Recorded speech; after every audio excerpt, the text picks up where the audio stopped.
Welcome again, folks, for another segment of training that I'd like to be able to talk about here. Now, this is where we start to get into some what I would really call bread and butter of what the subject matter is that I'd like to get to, and that's operating the airplane and learning some familiarity with what this career involves in terms of knowledge and operating procedures. And I do want to emphasize that when it comes to training, especially for new hires, and I am going to tell you that it's been my experience even with veteran pilots who had to integrate into this form of flying in the new generation and familiarity with auto flight director systems. Many have not really kind of gotten as familiar with the entirety of operating an aircraft with this next generation, new generation technology and equipment. So I do want to emphasize, especially for those of you that are new hires that are getting ready to go into training, the more you know about this type of system of operation, the better off you're going to be, not only during training, but once you get out in the line operation. I'll cover a lot of different nuances about the difference in training and then out in the real world. But what I've got depicted here is essentially the elements that are involved in flying today. And I do want to emphasize that airline operations today is essentially computerized operations with you functioning the auto flight director system for what the given need is at any particular time. Now, in this top part of this photo, that is an Airbus configuration. What you see below with the mode control, and that's up in this cockpit here. But you can see that what you're going to have to do is operate the aircraft very similar with different kind of depictions, and but essentially all these operations appear on the Airbus, and presentations and information is similar, but a different format. That's typical among airline manufacturers. This is a Boeing mode control panel, along with what is called an EFIS system that operates an individual side of the cockpit instrumentation. And this is the primary flight director, the nav display, and a flight management computer. Now, this device is also in the Airbus system. This slide is a depiction of a cockpit on the runway with during a takeoff roll.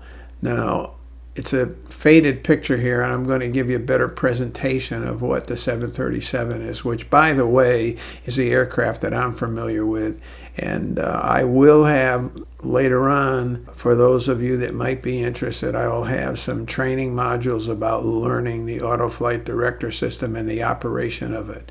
And most important is information that you can access to make decisions, but information that will be valuable in flying under almost all conditions. But in any case, this is a full depiction of the cockpit, where you see the primary flight directors, you see the nav displays, the mode control panel, the engine instrumentation, and a good depiction of the FMC here. Here's a much clearer picture of the cockpit of a 737. When you look at, and I'm briefly going to go over items here, but these terms are the kinds of things that you will learn during training when you're either at a regional. Most regionals don't necessarily have some of the sophistication that you see depicted here. A lot of it has to do with the software systems that are in a respective aircraft.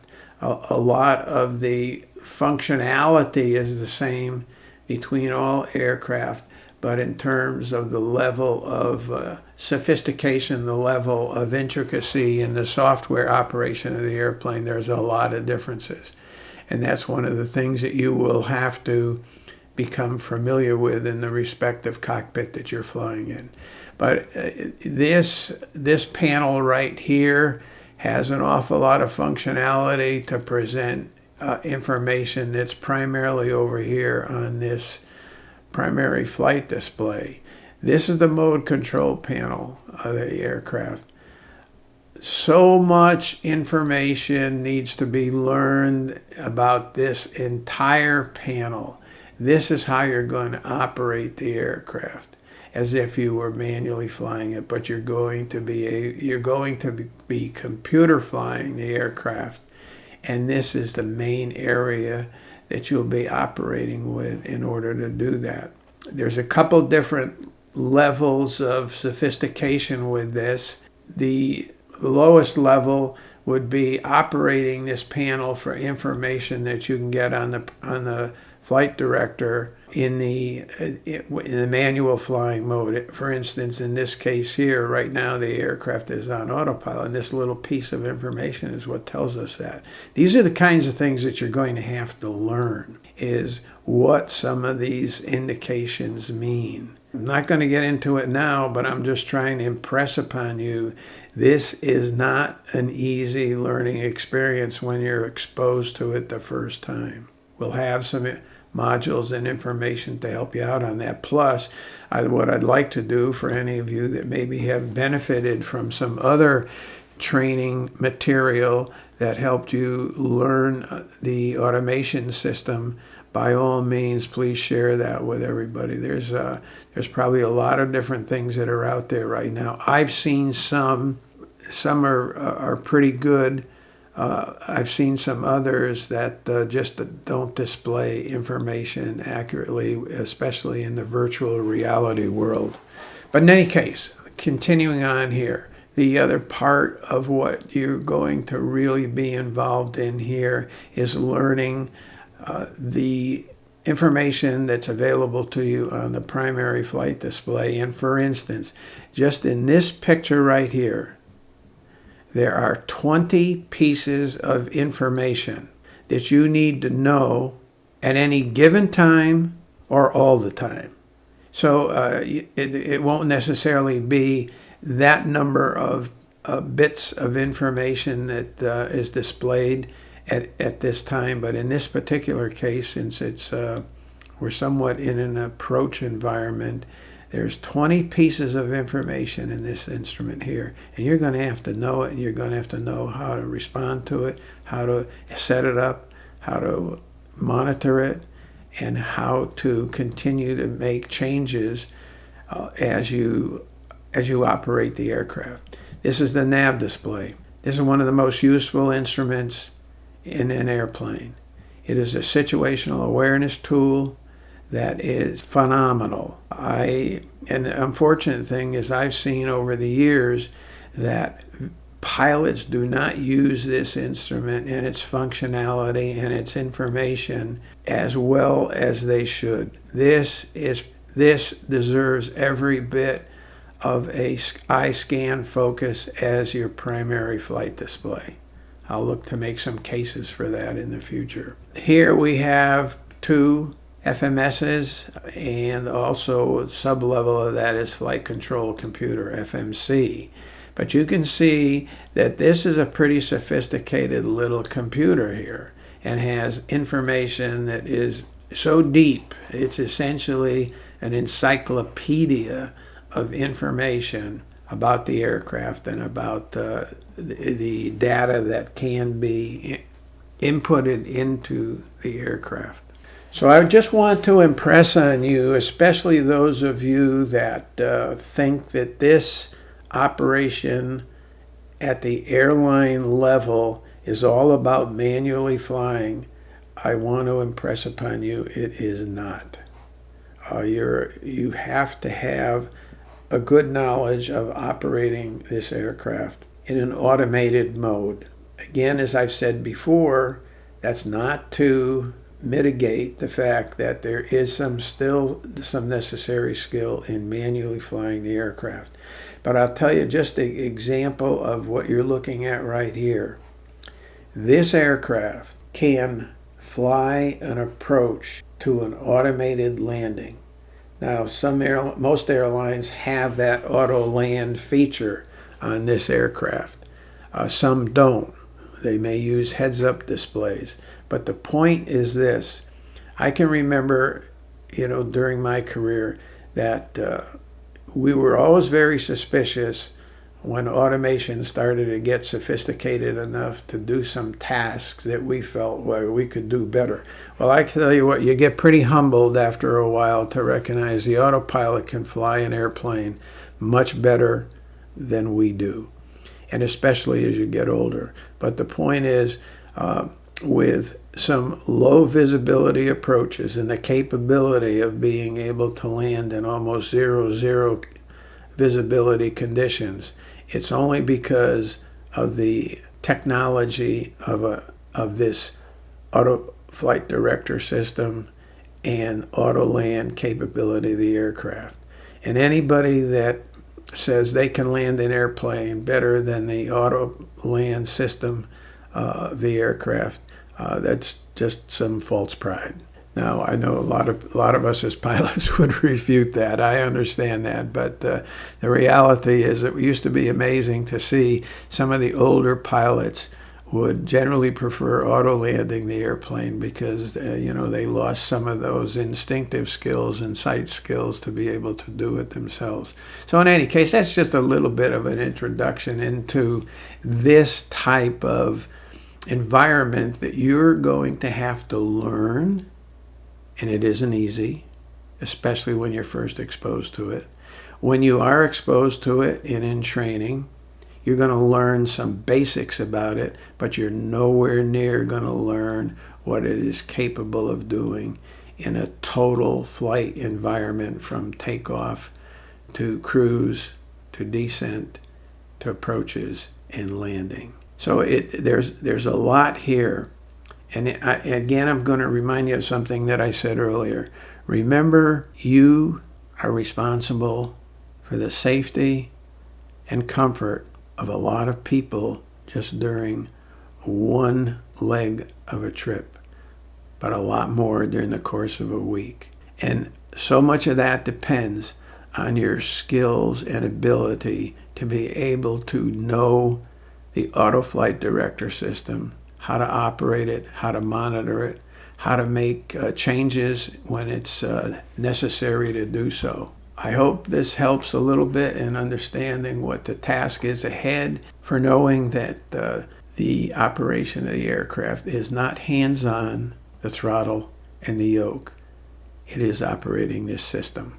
We'll end this session with just a summary of some of the things that I talked about in the necessity of knowing the auto flight director system in the particular aircraft that you'll be flying. But the important thing is to know that the skill set is necessary with present day aircraft.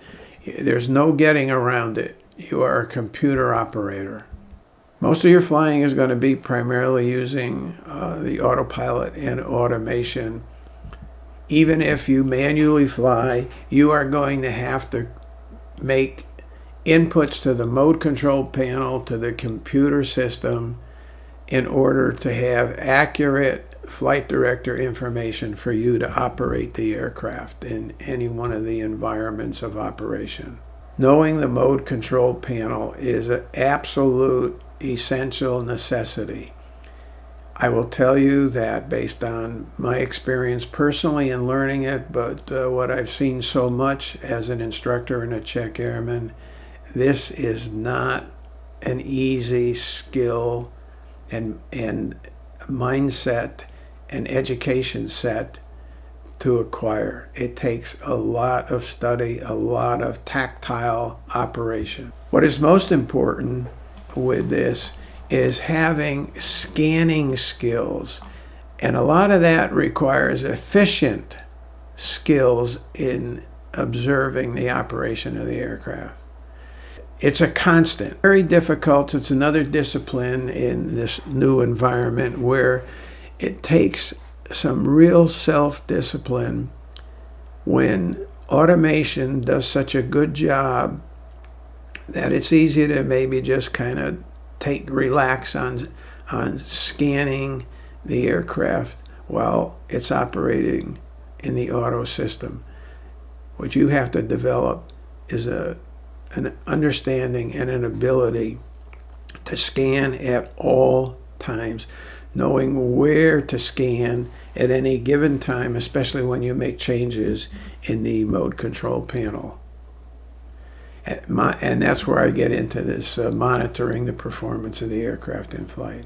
It's a constant skill, and it's one of the areas that we're finding out in this day and age that is really deficient. A lot of the things that are happening, these kind of incidences, and some are pretty disastrous, it's because of not monitoring and understanding this system. But monitoring goes a long way. Both pilots must constantly do it. Being able to set up and modify the programming of the FMS, that is a big thing that is not fully understood and exposed to in training. We'll cover some modules here that will help you with that. Even when you're manually flying, you must know how to create the displays in the flight director to operate the aircraft and be able to give you accurate information on flying the aircraft. A lot of that becomes most important on approaches, which means that I also have to anticipate when it's necessary to make changes. Programming the flight management computer. Now that starts prior to flight, but during flight there's constant inputs that are made into the flight management computer, and knowing that is a big part of what you're going to have to acquire in knowledge. Now here's the thing that I will tell you that I found that is probably the most deficient area even with experienced pilots. That's knowing where important information is displayed.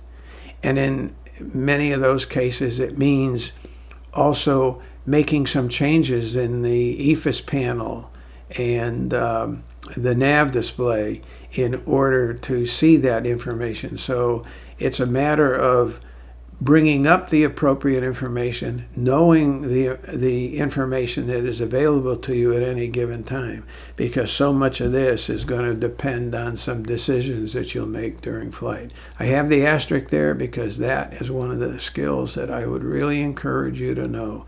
Anytime you push a button in this airplane, there's probably 4 or 5 things that you have to check, and we'll go over things like that. It is not a matter of just pushing a button. You have to know where to look and see, in fact, that it's operating. And this is where I get into knowing the sequence of operations of the auto flight director system and display information. I can't tell you how important that is. That again takes a lot of effort and time and experience and repeated sequencings of this information so that you get in the habit pattern and the knowledge of knowing how to do it. Now, this is most important during takeoffs and approaches, but also important in climbs and descents and really any other time in operation. But takeoffs and approaches are very busy, and that is when operating the mode control panel and other elements of the auto flight director system become most important. One of the big areas that has differences associated with it is there's a lot of different approach profiles that are available to you in these next generation or new generation aircraft, and knowing the differences about not only setting that up but also flying these approaches has some unique distinctions to it, and you need to know those things. And I'll end it with this that I've said a couple of times. You as pilots now in a modern day airline cockpit are essentially computer operators. Don't misunderstand me. You still have to have flying skills, because the flying skills translate into being a proficient autopilot computer operator of the aircraft. But keep in mind, this requires a much different skill set beyond manually flying. If you're focused on being a good manual flying pilot and you just ignore or disregard or don't consider it important to know these automated flight director systems, that's a big error. I'll tell you that, I as an example here, I mentioned Autoland systems in the aircraft now. And this is, again, another reason why I say to you that the new world of operating an aircraft, all the technology and tools are presently available to operate an aircraft from takeoff to landing without any kind of direct pilot input. It can all be done through the auto flight director systems. Nowadays, we just function the auto flight director system, but certainly that can be data linked in order to operate it. But the big thing that I would say is one of the things to understand about how significant knowing these systems is that during an auto land, there's an awful lot of quick decisions and indications that have to be known, monitored, and in some cases, you're going to have to make instant decisions. By that, I mean within a second or two and even a fraction of a second during an auto land approach. But auto lands have increased safety in conditions of low visibility versus some of the manual flying we made on some of these approaches in the transition from instrument to starting to get some visual indications. There are some real horror stories that emanate from manually flying approaches in low visibility. These are the kind of things that are just don't happen that often, and when you do have to do it, there's a lot of little nuances about flying a low visibility instrument approach to a landing that now with auto land systems, they can do it much better than we can. I'm just trying to be honest with you, gang. Don't think you as a pilot can operate better than the auto land systems that are available to us today. Well, listen, I hope some of this information is helpful. What I really want to get to is starting to learn some specifics about auto flight director systems. I do want any of you that have had any experience with some of these systems certainly make some input that all can benefit by. I'd also like you to share some information if you found some good training information outside of your airline. And that, what I'm mainly concerned about is for those of you that are going to be entering airline training, I'd like to give you some exposure to some of these systems prior to getting the training. Procedures and maybe some unique aspects of operating that particular system is easy once you know the basic format of using any auto flight director system. So thanks for your attention. I hope this had some benefits for you. What I really look forward to is getting into some much more detail about operating these systems.